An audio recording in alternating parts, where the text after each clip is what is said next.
a Whiting's honey-done saddle, quite a rare item. It's a correct hackle to use for Top's Indispensable, Kite's Imperial and quite a few other traditional flies. This colour has always been scarce, but it seems to be even harder to get hold of than it was many years ago. Luckily I managed to source one. What's interesting about the feather is it has a greyish centre and a gingery tips, which gives the correct colour for the original patterns. Too many commercial fly tyers are substituting feathers for the Top's Indispensable with greys, dark ginger, almost anything they can lay their hands on, and people are assuming it's correct.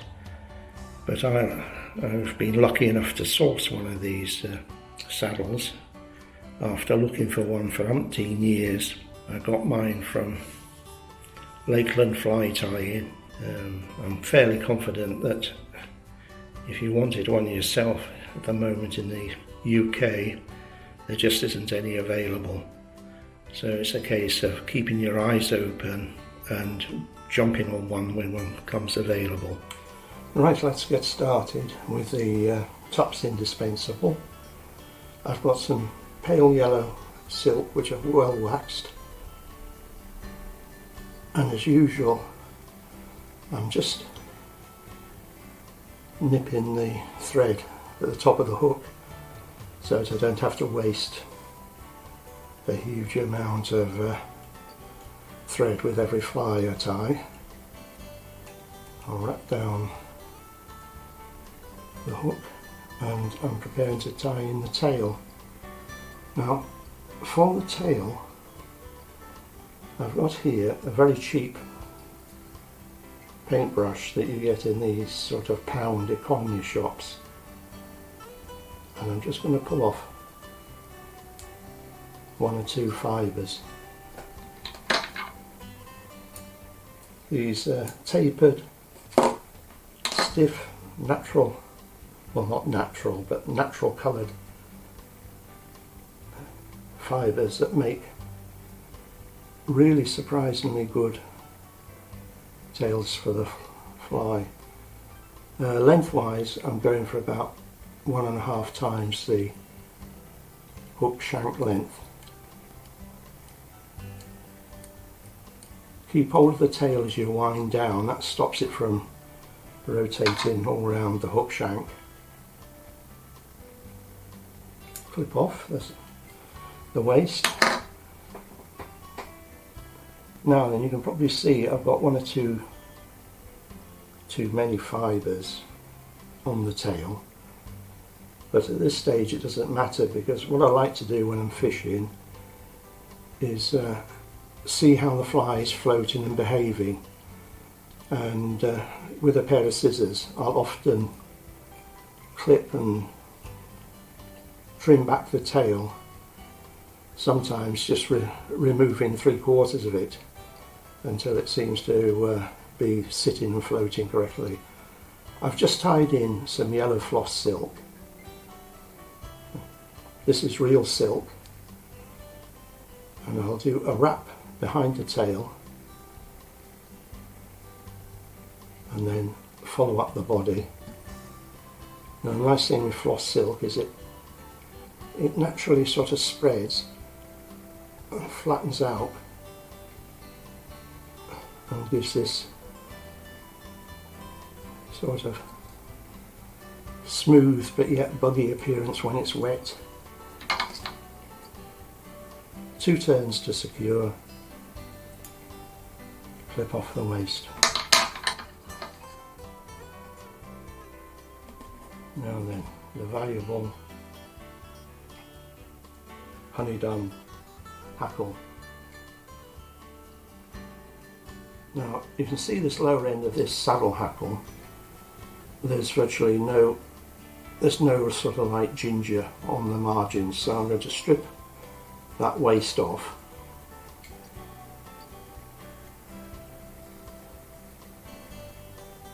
So when I start winding the hackle, I'm getting the correct colour.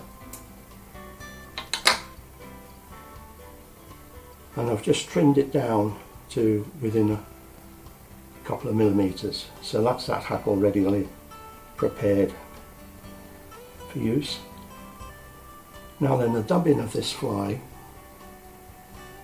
is a mix of yellow mohair, a neutral piece of some, well, I can't actually remember what it was, but it was sort of wool coloured, and a red synthetic dubbing. This is mixed in equal quantities, and this dubbing gives you closer to the colour of the original dressing rather than the day glow pink that seems to be in use at the moment. Why anybody should think that a fly that was developed well over 100 years ago, that they should have had sort of a baby doll pink dubbing like this on the body is beyond me, but that's what you tend to get on your commercially dressed flies. So again, I'm going to wrap back over. Now if you get too much sort of fluff sticking off, your scissors are your friends, just clip it off.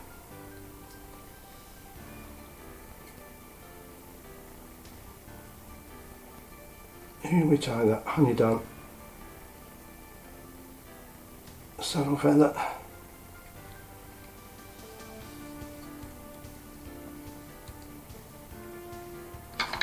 Half a dozen turns to secure.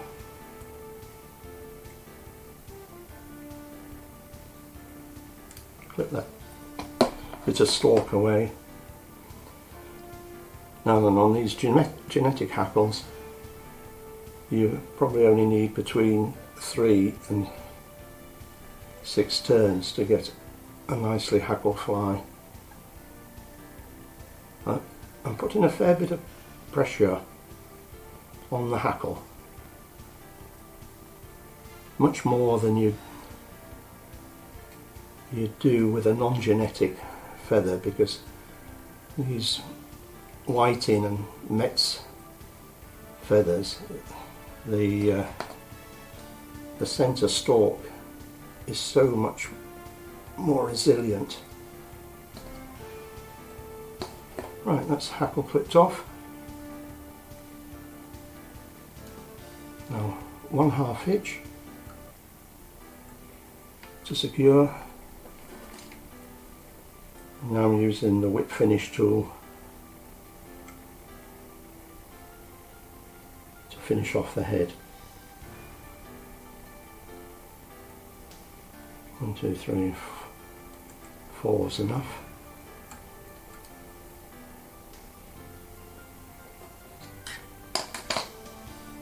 Now those fibres that have gone all over the place, you can clip those down.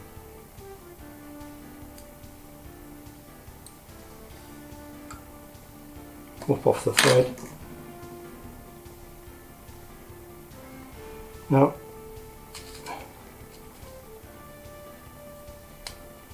that's the top's indispensable as it should be.